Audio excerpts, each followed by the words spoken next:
Hello, my name is Ronald Torres. This is for Nurse 5226, Adult Gerontology, Acute and Critical Illness Part 2.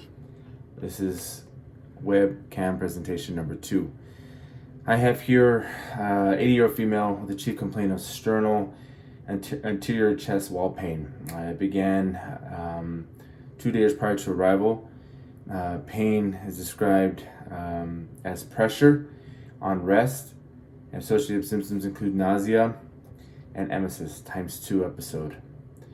The patient denied any fever, denied any chills, denied any cough. Previous hospital labs that were sent in for this patient showed a white blood cell count of 5.8, and she was afebrile, potassium 2.5, with a BNP of 4018, a troponin 0.021, with a repeat of 0.27. Her EKG showed atrial fibrillation and was unchanged from the previous non-STEMI findings. Her chest x-ray was unremarkable. A CT chest was performed and showed extensive edema overlaying the anterior chest with subacute gas developing phlegmon over upper stomach and manubrium with possible osteomyelitis. So the question for this patient was to determine, is this unstable angina, is this NSTEMI, and is this STEMI? The correct procedures were followed from the previous hospital.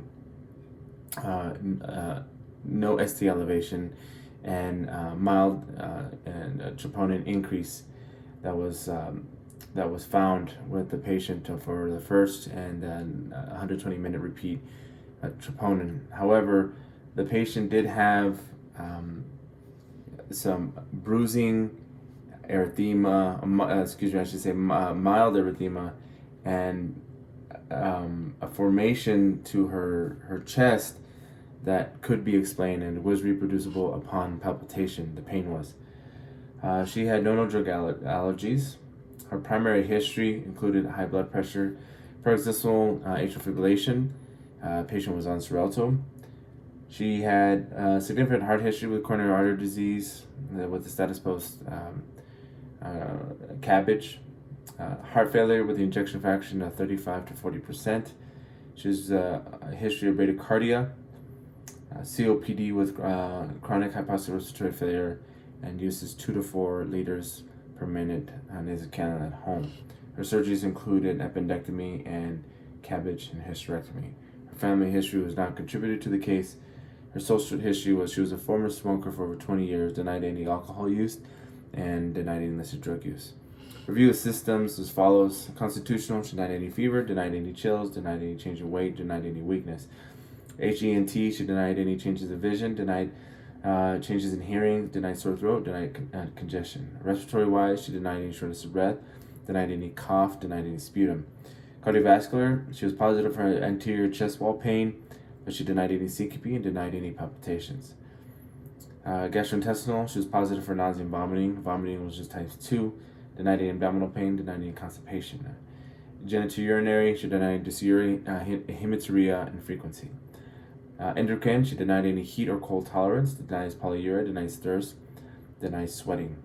Hematologic, she was positive for bruising to the anterior chest wall and some mild bruising to the upper extremities where previous IV peripheral IV insertions were attempted and unsuccessful.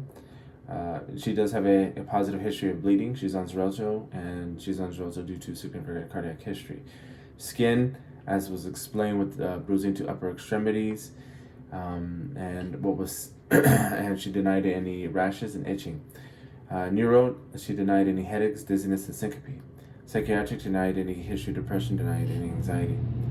On physical exam, her heart rate was found with a 42, blood pressure 149/50, 18 respirations, and 98.2 oral temperature.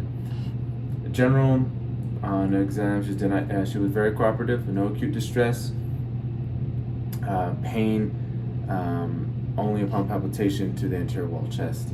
HENT, it was normal cephalic, atraumatic. Pupils were equal round, react to light, and accommodating.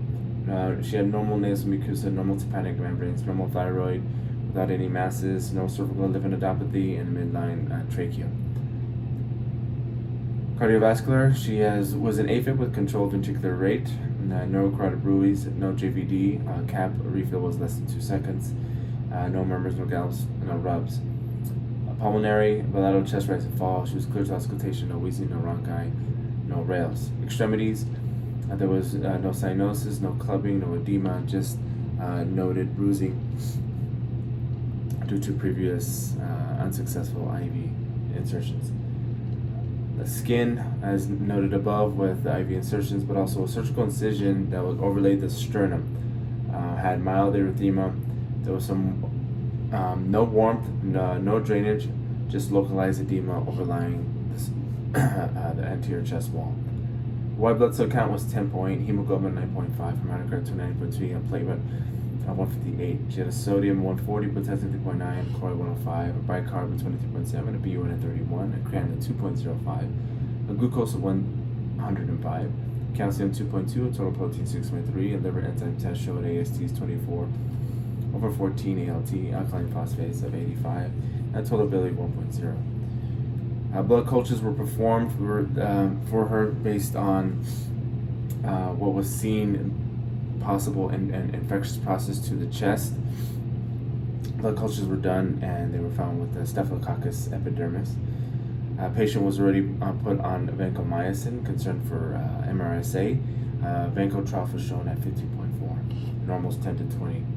Assessment and plan for this patient. 1, possible sternal osteomyelitis. That was the concern for her, versus unstable angina. This particular case, the pain was reproducible. Pain was at rest, though it was a negative for ST elevation. However, there was troponin increase and maintained increase. So, considering her cardiac history, it was one versus the other. The concern was there was displaced sternotomy wire, says post partial sternal wire removal by the cardiologist. That was done on June 25th of 2020. For this, we're going to admit to telemetry 4, which is when I received her. We were trending her serotroponins. We were repeating EKG every other morning. Monitor her lactic acid and procalcitonin, concern for infection for MRSA. She was on empiric treatment for any kind of MRSA findings. Start them on vancomycin. We want to put them on something strong enough, and azosin, piperacillin, tazobactam, 3.37 gram. MRI chest was pending to evaluate for osteomyelitis. The concern, especially that's why she was on vancomycin, but the MRI would prove it would be so. So far, the CT did not. It showed possible, but did not say it was proven. Also, considering cardiology consults, if the above indicated chest pain due to displaced sternotomy wires near the heart rather than it being ACS, though she does have a significant cardiac history. Also noted was the hypokalemia replenishment protocol. High blood pressure that was noted. Continue to monitor that and control the blood pressures. Hydralazine, IV PRN was on board and resumed the home meds for this patient.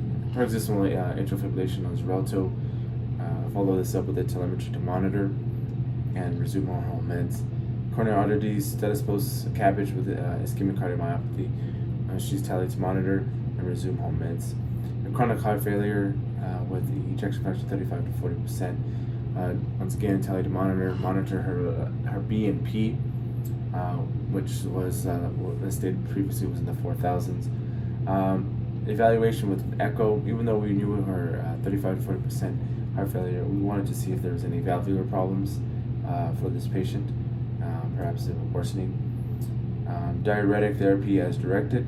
Strict inputs and outputs for this patient, daily weights, and resume home meds. Other was COPD with chronic hypoxia respiratory failure, 2 to 4 liters at home. Nasal cannula, respiratory therapist assessment and pulse oxygen continuous monitoring for this patient. Supplement oxygen to maintain SpO2 of 88 to 92%, and resume on home medications. So what made this patient unique in this particular case is I worked with my preceptor who had called in a cardiology consult with a physician assistant, and we drained what we had seen. The sternotomy wires looked like to be infected, and the patient had formed essentially a bulba. So it was punctured and drained out and sent for culturing. Later, I did find out that the culture was negative. We maintained the Vanco for 2 or 3 days, and once the culture had come back negative, followed my preceptor and infectious disease consultation was made for this patient, and they were told to release off the Vanco and maintain off the Zosyn, which is good coverage because it covers gram-positive, gram-negative, and has some anaerobic coverage. But in this particular case, the concern was for any staphylococcus concern. You have the Zosyn that covers gram-positive. It was an interesting case for her because at first, when I had heard of her story, when I had assessed her, when I had talked to her before I got to assessment, she looked like a straight ACS protocol, considering her extensive background. Then upon evaluation, upon further labs and study, and checking the patient out physically, and getting the full story about the sternotomy wires, possible infection, it kind of turned its head on to be something like osteomyelitis. MRI was performed according to my preceptor, no osteomyelitis.